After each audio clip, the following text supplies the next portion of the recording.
My wife called me at work. I just inherited millions. Pack your things. Get out of my house. When I came home, divorce papers were waiting. I smiled, signed, and said good luck. She thought she'd won.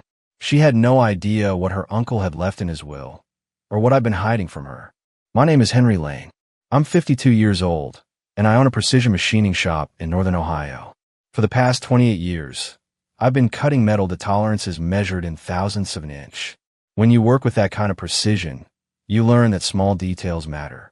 A measurement off by a fraction can ruin an entire piece. I wish I'd applied that same attention to detail to my marriage. The phone call came on a Tuesday afternoon.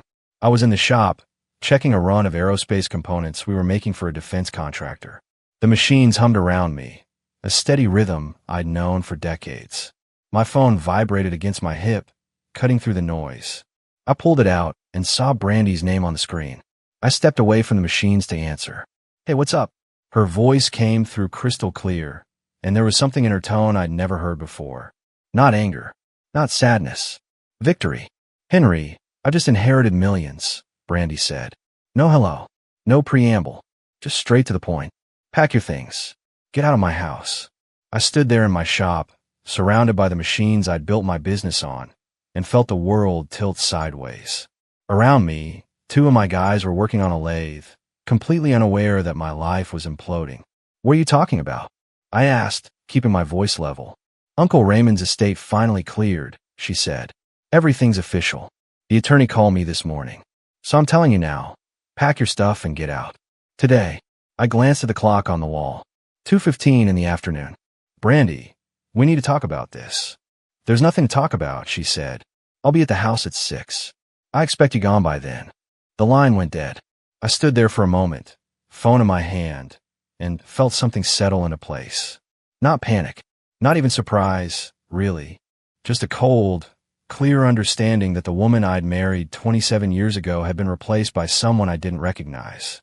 What Brandy didn't know was that I'd gotten a call on my own 2 weeks earlier. Raymond Mitchell, her uncle, had called me from the hospice.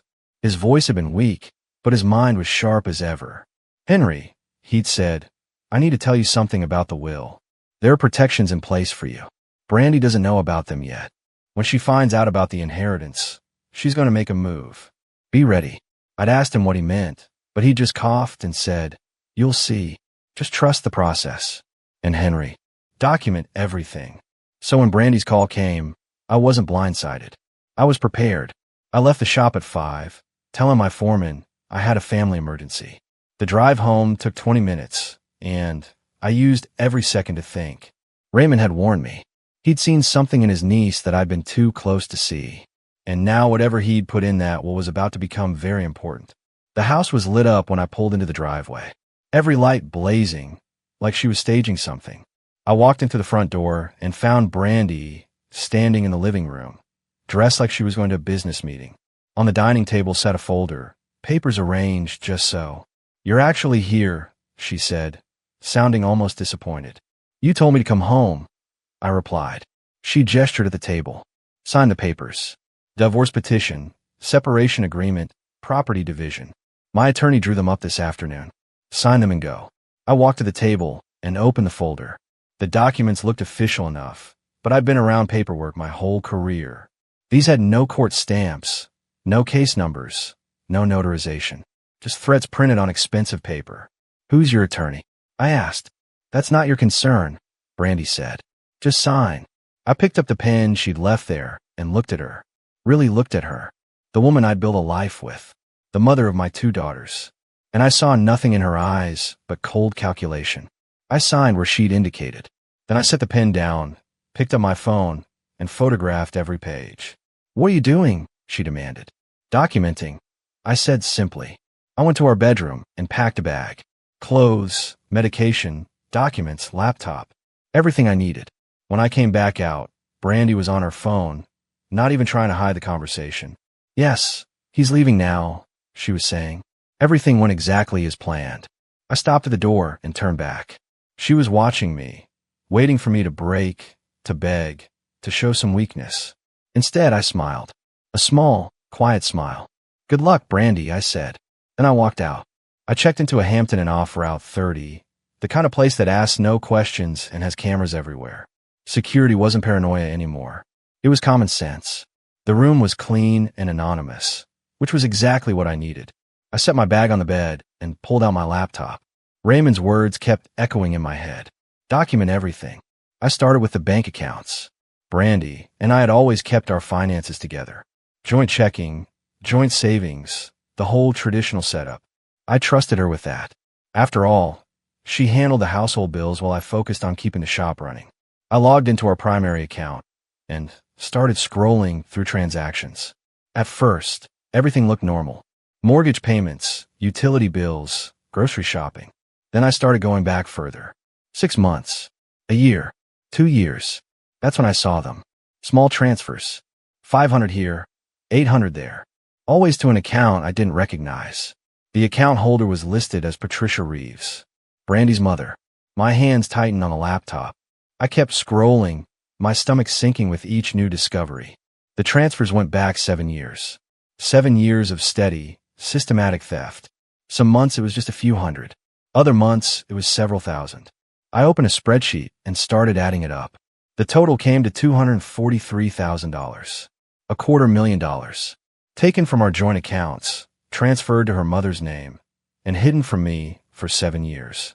Money I'd earned with my hands and my business, siphoned away while I'd been trusting her to manage her household. I sat back in the cheap hotel chair and felt something cold settle in my chest. This wasn't impulsive. This wasn't a sudden decision made in anger. Brandy had been planning this for years. The inheritance was just her excuse to pull the trigger. I took screenshots of every transaction, making sure the dates and amounts were clearly visible. Then I started looking at other accounts. Credit cards, investment accounts, our business line of credit. That's when I found the second thing. An email notification in my spam folder, dated 3 days ago. From our health insurance company. Request to remove Christopher Henry Lane from family policy, pending review. I clicked it open. Brandy had contacted Blue Shield Medical 3 days before her phone call. She told them we were already separated and requested that I be removed from our family health insurance policy immediately. I have type 2 diabetes. I've been managing it for 8 years with medication that costs $750 a month without insurance. Brandy knew this. She'd been with me at every doctor's appointment. She'd tried to strip my health coverage before telling me about the inheritance. If she'd succeeded, I would have been facing a medical crisis on top of everything else. My prescriptions would have run out in 2 weeks. With my blood sugar uncontrolled, I could have ended up in the emergency room. This wasn't just betrayal. This was calculated cruelty. I took screenshots of the insurance email. Then I opened my email and started a new message to Tom Patterson, the attorney I'd used when I incorporated the shop 15 years ago. I attached everything, the photos of the fake divorce papers, the bank statements, the insurance notification. The subject line was simple: need immediate consultation regarding divorce and financial fraud. I hit send and checked the time. 8:30 p.m. My phone had been buzzing periodically with texts from Brandy, but I hadn't looked at them. Now I opened the message thread. The first one was from 7 p.m. Don't think you can fight this. I have lawyers. 7:15. You always were weak. This is better for both of us. 7:30. Answer me. 7:40. Fine. Be that way.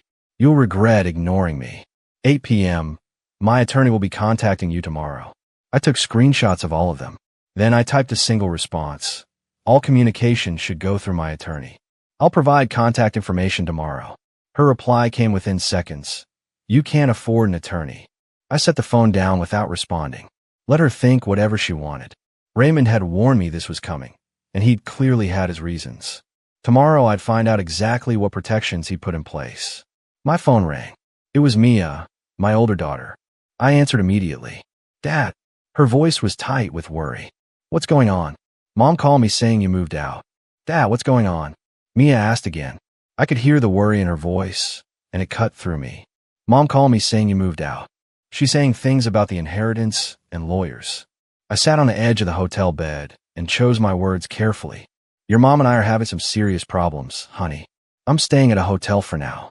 But I need you to know that whatever happens between your mother and me, it doesn't change anything between you girls and me. She said you left her, Mia said. Her voice had an edge now. She said you couldn't handle her success. That stung, but I kept my voice steady. That's not what happened. When things settle down, I'll explain everything. But right now, I need to ask you something. Did your mom ever mention anything about your medical school loans? There was a pause. She said she'd help me with them once the inheritance cleared. What? Just curious, I said. How much do you still owe? About $180,000, Mia said quietly. I'm in my second year. It's a lot, Dad. I was counting on that help. My stomach dropped. Brandy was already using money as leverage against our daughter. Don't worry about it. We'll figure something out. Dad, you don't have that kind of money, Mia said. The shop does okay, but not medical school okay. Let me worry about that, I told her. You focus on your studies. I love you, Mia. After we hung up, I sat in the silence of the hotel room and felt the weight of it all. Brandy wasn't just going after me. She was positioning herself to control our daughters through their finances. My phone buzzed with an email. Tom Patterson, my attorney, responding already.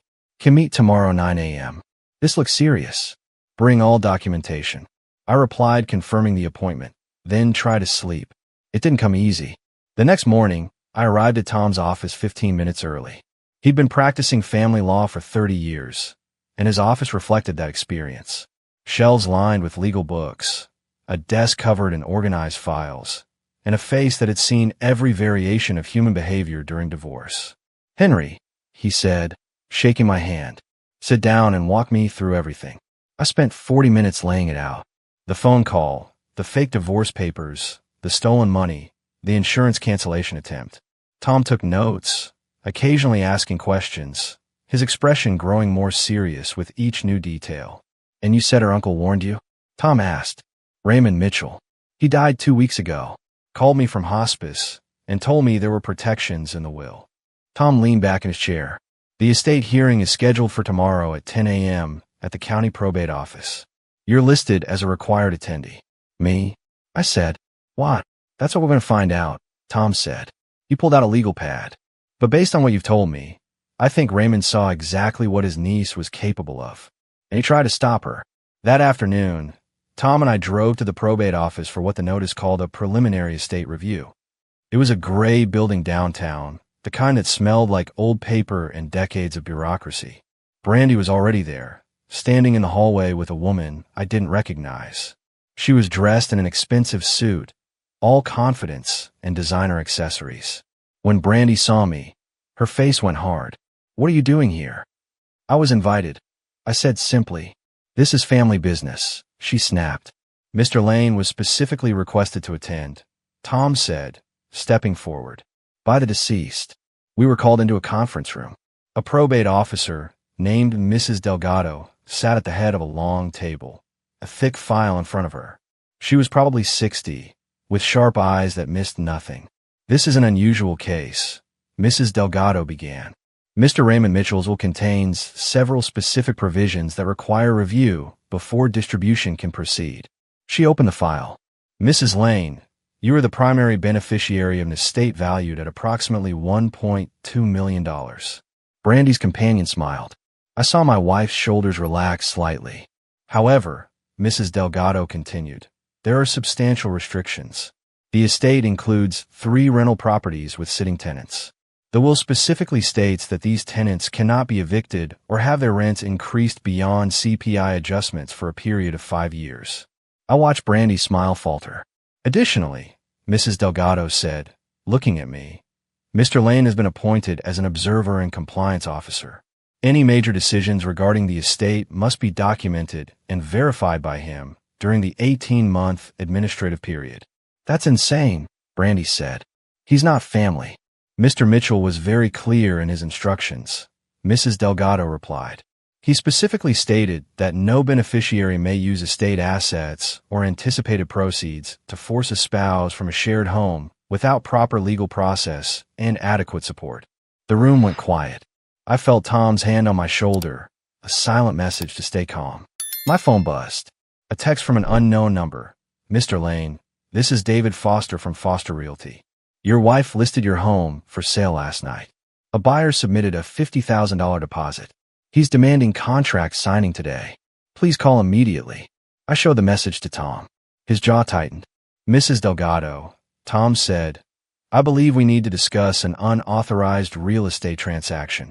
Mrs. Delgado adjourned the hearing after documenting the unauthorized property listing. Tom and I walked out into the parking lot, and I immediately called David Foster back. He answered on the second ring, his voice tight with stress. "Mr. Lane, thank God," he said. "The buyer is here in my office right now. He's threatening legal action. Your wife assured him the property was clear to sell." "Who is the buyer?" I asked. "Judge Malcolm Sterling, retired federal judge.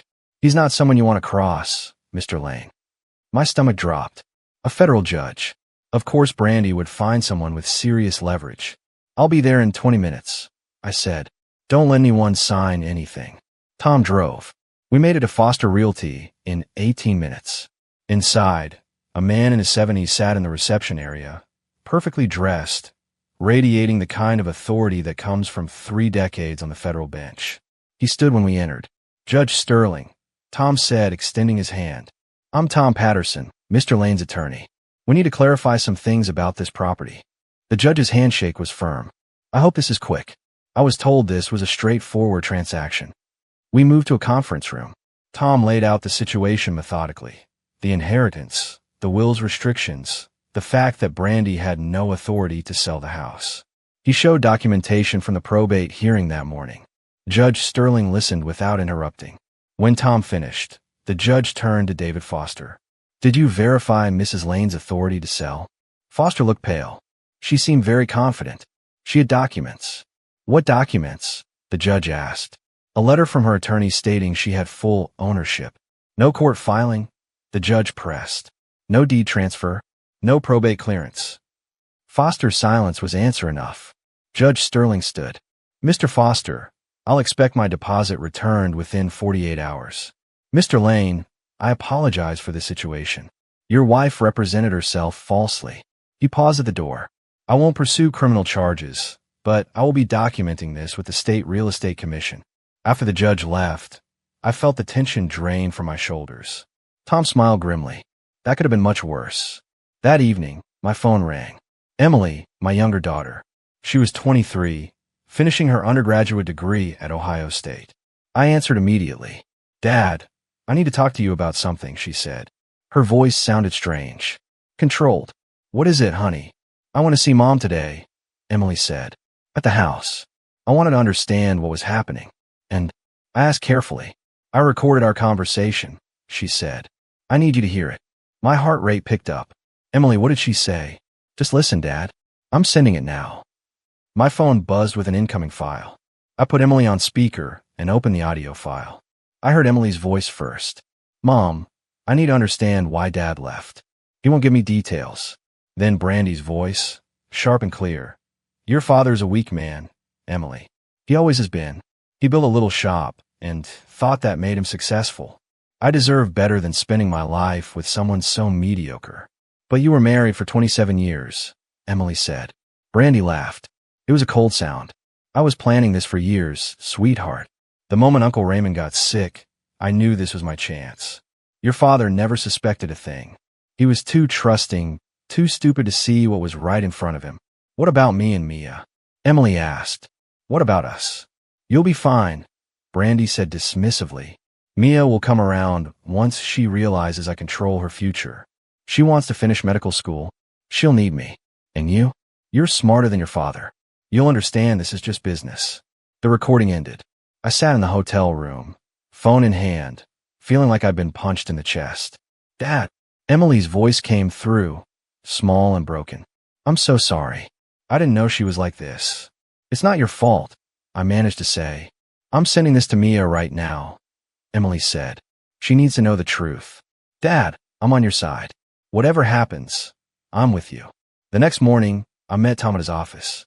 I'd forwarded him Emily's recording overnight. He'd listened to it 3 times, he told me, making notes each time. "This changes everything," Tom said. "It's evidence of premeditation, of using the inheritance as a weapon, and of attempting to manipulate your daughters through financial control. Can we use it in court?" I asked. "Ohio is a one-party consent state," Tom said. Emily was part of the conversation. "It's completely admissible." My phone buzzed. "Mia." I answered immediately. "Dad, Emily sent me the recording, she said. Her voice was different. Harder. I've been up all night listening to it. Over and over. I'm sorry you had to hear that, I said. No, Mia said firmly. I needed to hear it. I needed to know who she really is. Dad, I'm done. I don't care about the money for medical school. I'll take out more loans. I'll work 3 jobs. But I'm not taking anything from her. Mia, that's $200,000, I said. You can't just. Watch me, she said. She thinks she can buy my loyalty? She thinks I'll choose money over you. I'm not her, Dad. I'm choosing you. After we hung up, I sat there feeling proud and heartbroken at the same time. My daughter was willing to sacrifice her financial future for what was right. Tom cleared his throat. There's something else we need to discuss. I've been reviewing the documentation from your Uncle Raymond's attorney. There's a package addressed to you personally. It was being held pending the probate hearing. He handed me a manila envelope. My name was written on the front in Raymond's shaky handwriting. Inside were letters. Dozens of them. All addressed to me. None ever sent. I opened the first one, dated 12 years ago. Dear Henry, I saw something today I wish I could unsee. Brandy was at the country club with a man who wasn't you. They were too comfortable together, too familiar. I wanted to tell you, but I couldn't bring myself to destroy your family. I'm sorry. I'm a coward. Raymond. My hands shook as I opened another letter, this one from 9 years ago. Henry, I saw them again. This time I recognized the man. Derek Chandler. Your best friend. I've been sick about this for weeks. How do I tell you that the 2 people you trust most are betraying you? I can't, but I'm documenting this. Someday you might need proof. Raymond. I looked up at Tom. Derek Chandler. My best friend since college. Tom's expression was sympathetic. Keep reading. I opened the most recent letter, dated 3 weeks ago, written in barely legible handwriting. Henry, I'm dying, but I had to warn you. Brandy came to the hospice yesterday. She brought papers, tried to get me to sign them while I was on heavy pain medication. She wanted to change the will, remove your protections, make everything simpler for her. I refused.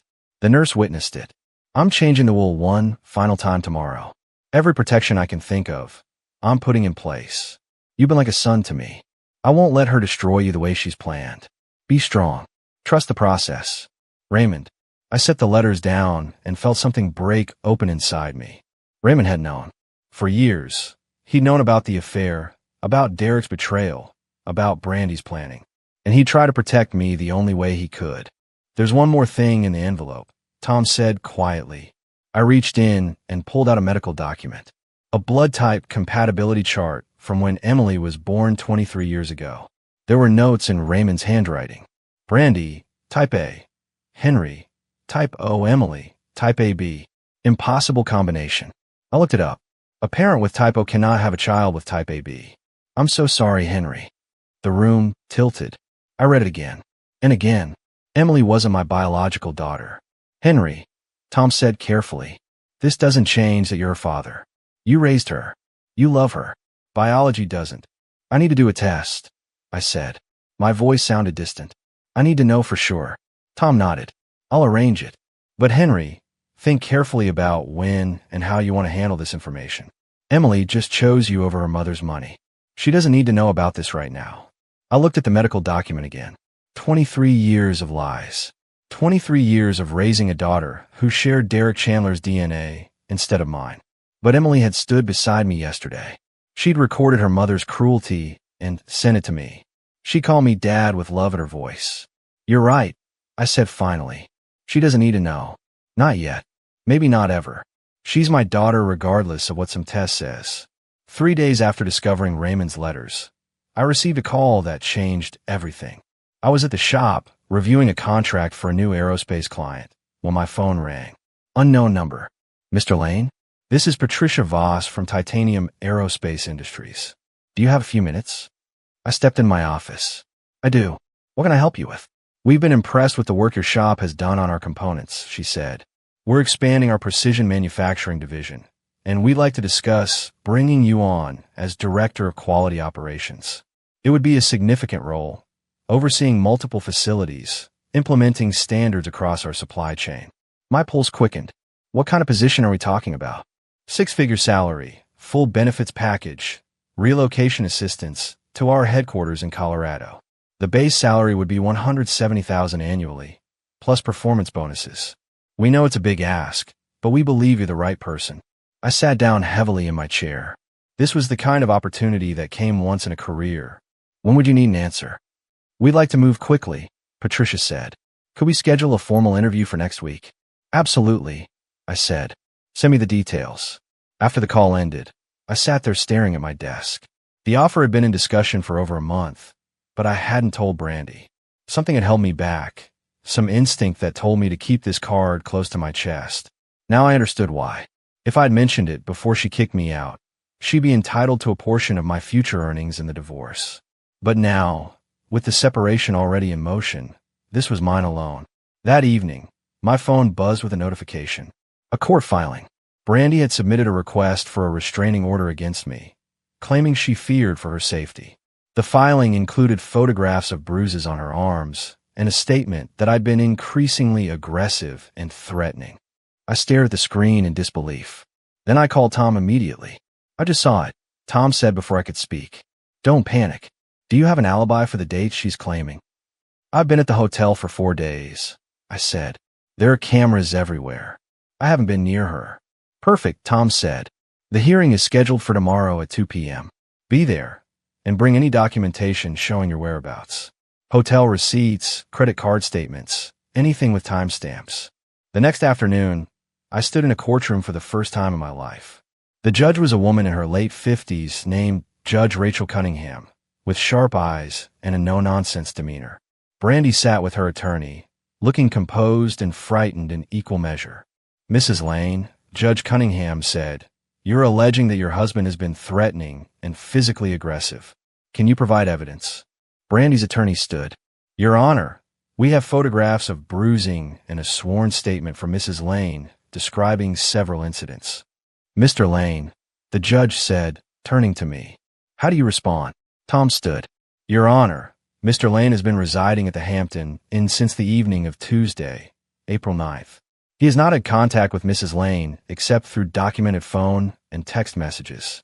We have hotel security footage, credit card receipts showing meals and purchases away from the marital home, and timestamp data from his workplace security system. The alleged incidents Mrs. Lane describes are physically impossible." Judge Cunningham reviewed the documents Tom submitted. Her expression hardened. "Mrs. Lane, these receipts show your husband was 20 miles away during the times you claim he assaulted you. Can you explain this discrepancy?" Brandy's face went pale. The dates might be wrong. It was traumatic, I may have." "Mrs. Lane," the judge interrupted, her voice cold. "Making false statements in a request for a restraining order is a serious matter. This order is denied. Furthermore, I'm noting in the record that this appears to be a malicious filing. If you waste this court's time again, there will be consequences." Brandy's attorney looked like he wanted to disappear. As we left the courtroom, I saw Brandy standing in the hallway, her face twisted with rage and humiliation. She tried to paint me as violent, and the judge had seen right through it. Tom pulled me aside. "That's going to hurt her credibility in the divorce proceedings. Judges don't forget when someone lies under oath." That evening, I called Patricia Voss back. "I'm very interested in the position," I said. "Let's schedule that interview." A week later, I sat in Tom's office as he laid out papers across his desk. The official estate valuation had been completed, and the numbers were finally clear. The estate was initially appraised at $1.2 million, Tom said, but that was a rough estimate. The actual breakdown is more complex. He pointed to the first document. 3 rental properties valued at $700,000 total. However, they have existing mortgages totaling $210,000. There's also deferred maintenance, roof repairs, HVAC replacements, estimated at another $80,000. So the properties are worth about $400,000 net, I said. Correct. Then there's the investment portfolio, stocks, bonds, some mutual funds. That's valued at $320,000. But Raymond had outstanding medical bills from his hospice care and final expenses totaling $60,000. There are also estate taxes. Tom pulled out a calculator. After federal estate taxes, state taxes, outstanding debts, and mandatory legal fees, the liquid assets available to Brandy will be approximately $400,000. I leaned back. She told everyone it was millions. She told our daughters she'd be worth 5 to 7 million. She either didn't understand estate law, or she was deliberately exaggerating, Tom said. And there's another factor. The will requires that the rental properties remain as affordable housing for 5 years. Brandy can't sell them, can't substantially raise the rents, and has to maintain them properly. Those properties will generate maybe $2,000 a month in net income after expenses. She's essentially locked into being a landlord for half a decade. $400,000 liquid and some rental income, I said. Less than she stole from our joint accounts over 7 years. Significantly less, Tom agreed. And here's where it gets interesting. He pulled out another document. I did some checking.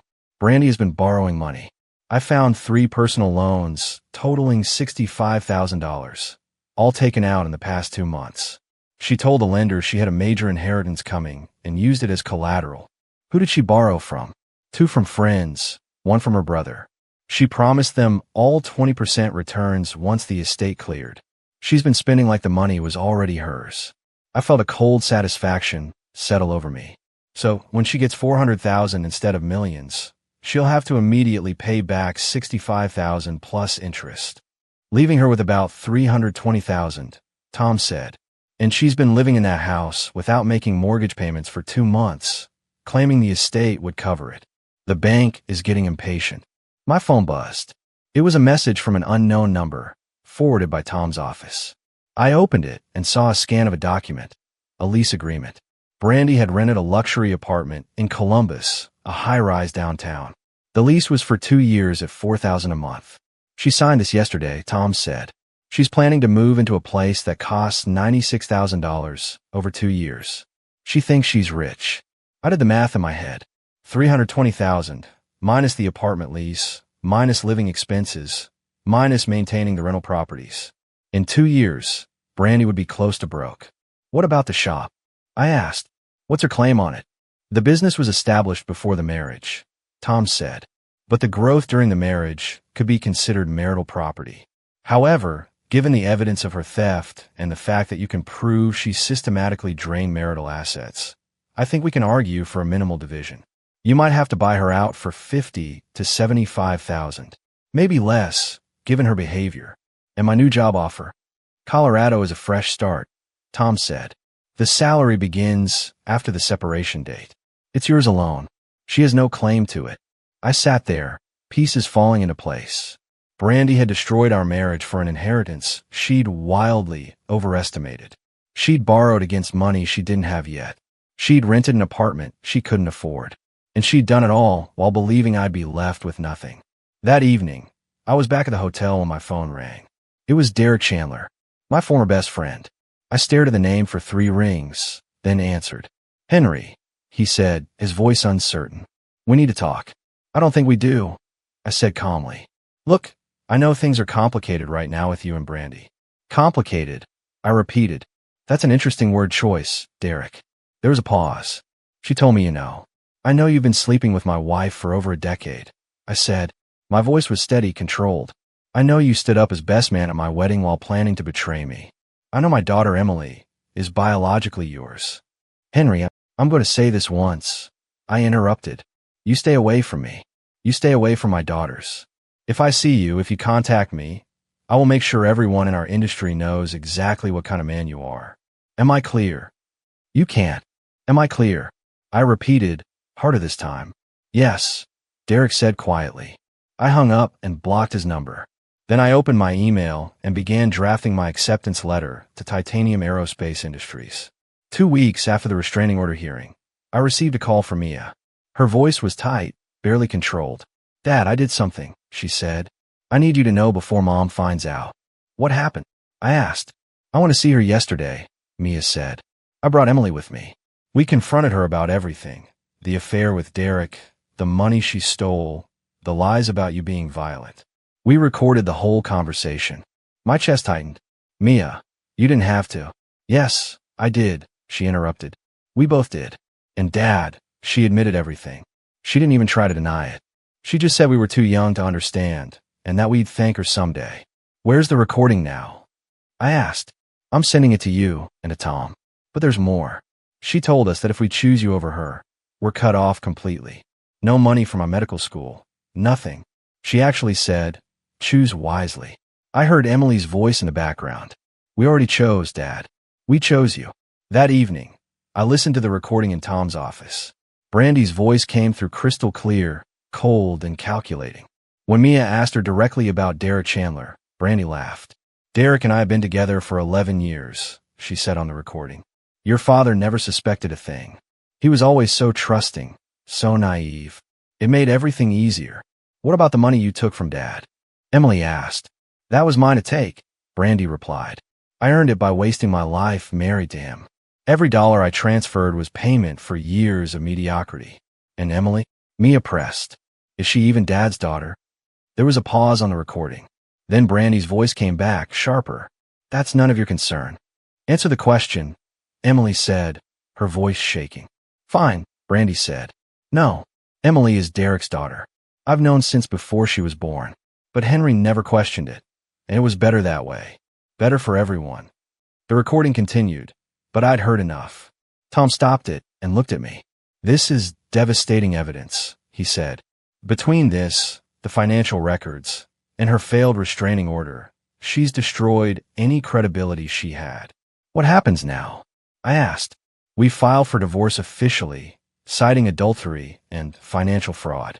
We submit all evidence, the recordings, the bank statements, Raymond's letters. We push for a settlement that's heavily in your favor. Given everything we have, I think she'll settle rather than go to trial. 3 days later, Brandy's attorney called Tom, requesting a settlement conference. They knew they were beaten. The settlement came together quickly after that. Brandy received her inheritance, reduced by taxes and debts, to $400,000. I received the house, my business free and clear, and a return of $150,000 of the stolen money. She kept the rental properties with all their headaches and restrictions. The divorce would be finalized in 60 days. I accepted the position with Titanium Aerospace. The pay was better than I'd imagined possible, and Colorado offered a fresh start. I sold the house and most of the furniture. Too many memories, none of them worth keeping. 2 weeks before my move to Colorado, I had dinner with both my daughters.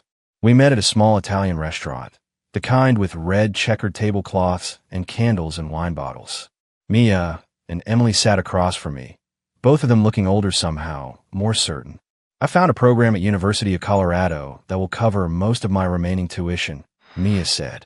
I applied last week. If I get in, I'll be close to you, Dad. You apply to transfer? I asked. I'm not staying here, she said firmly. Not near her. Colorado sounds like exactly what I need. Emily reached across the table and took my hand. I know about the DNA test, she said quietly. I froze. Emily, Tom's assistant accidentally copied me on an email, she said. I saw the results. I know Derek Chandler is my biological father. Emily, it doesn't change anything, I said, my voice breaking slightly. You're my daughter. You'll always be my daughter. I know, she said, tears in her eyes. That's what I came to tell you. You raised me. You taught me right from wrong. You showed me what a good man looks like. Derek Chandler donated some DNA. You gave me everything else. You're my dad. That's never going to change. I couldn't speak. I just held her hand and let the moment settle around us. We're a family, Mia said. The three of us. That's what matters. Not her, not Derek, not the money. Just us. 8 months later, I stood in my new apartment in Denver, looking out at the Rocky Mountains in the distance. The view still surprised me every morning. Colorado had been good to me. The job was challenging and rewarding. The people were professional, and the salary had changed my life completely. My phone buzzed with a message from Mia. See you tonight at 7. Emily's flight lands at 6:15. We're cooking for you, so don't eat lunch. I smiled. Mia had been accepted to the University of Colorado School of Medicine and had started classes 2 months ago. She was thriving in a program that appreciated her dedication. Emily visited once a month, flying out from Ohio where she was finishing her undergraduate degree. That evening, I arrived at Mia's apartment to find both my daughters in the kitchen, arguing cheerfully about pasta sauce while music played in the background. The normality of it, the warmth, hit me harder than expected. Dad, Emily called out, rushing over to hug me. You're early.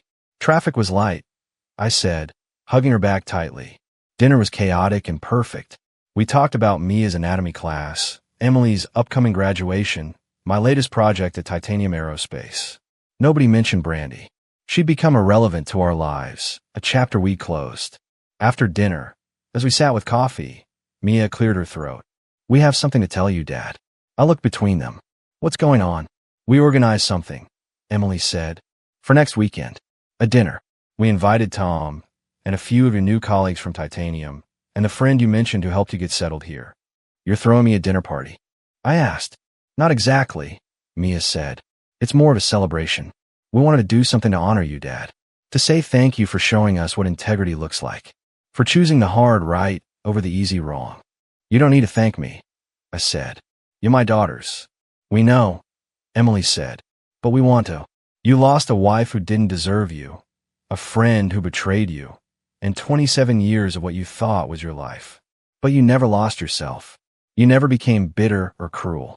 You just kept being you. Honest, strong, decent. That's worth celebrating.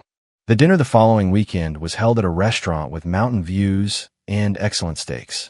Tom flew out from Ohio, joking that he couldn't miss this. 3 colleagues from Titanium came, people I'd gotten to know over the past months. My neighbor Dave, who'd helped me move furniture and navigate Denver, brought his wife. Mia stood and raised her glass. I want to say something, she began. 8 months ago, my father's life fell apart. His wife betrayed him, his best friend betrayed him. Everything he thought was solid turned out to be sand. But he didn't fall apart. He documented everything, trusted the process, and fought for what was right. Dad, you taught Emily and me that character isn't what you do when life is easy. It's what you do when everything goes wrong. You showed us how to walk through fire without becoming ash. Emily stood next. When I found out about my biology, I was scared you'd see me differently. But you didn't. You just held my hand and told me I was yours, no matter what any test said. That's what a father does. Not the man who contributed DNA, but the man who shows up every single day. Thank you for showing up for us, Dad. Always. I looked around the table at these people, my daughters, my attorney who became a friend, my new colleagues who barely knew my history, but had come anyway. These are my people now. This was my life. I didn't do anything special, I said when I could finally speak. I just refused to let someone else's betrayal change who I am. I refused to become bitter or vengeful. And I held on to the 2 most important things in my life, my daughters and my self-respect. Tom raised his glass. To Henry Lane, a man who won by refusing to play dirty. Everyone drank to that, and I felt something settle deep in my chest. Not happiness exactly, but something better. Peace. Certainty. The knowledge that I'd come through the fire and hadn't compromised myself in the process. Later that night, as I drove home through Denver's quiet streets, I thought about Brandy. I'd heard through mutual acquaintances that she was struggling. The rental properties were proving difficult to manage. Her relationship with Derek had fallen apart when the money proved less impressive than he'd expected. She'd had to move out of the luxury apartment she couldn't afford. I didn't feel satisfaction at her troubles. I didn't feel anything at all. She'd become a stranger, someone I used to know, someone who'd made choices that led her to where she was now. I pulled into my parking spot and looked up at the mountains, dark against the starlit sky. Tomorrow I'd go to work on projects that challenged me. Tomorrow evening, I'd video call with Emily about her graduation plans. This weekend, Mia and I would hike one of the trails she'd been wanting to try. I'd lost a wife who never valued me. I'd gained daughters who chose me every single day. I'd lost a business that was comfortable. I'd gained a career that pushed me to grow. I'd lost a life built on lies. I'd gained a life built on truth. As I walked to my apartment, keys in hand, I realized something important. Brandy had tried to destroy me with her betrayal. Instead, she'd freed me to become who I was always meant to be. And that was the greatest victory of all.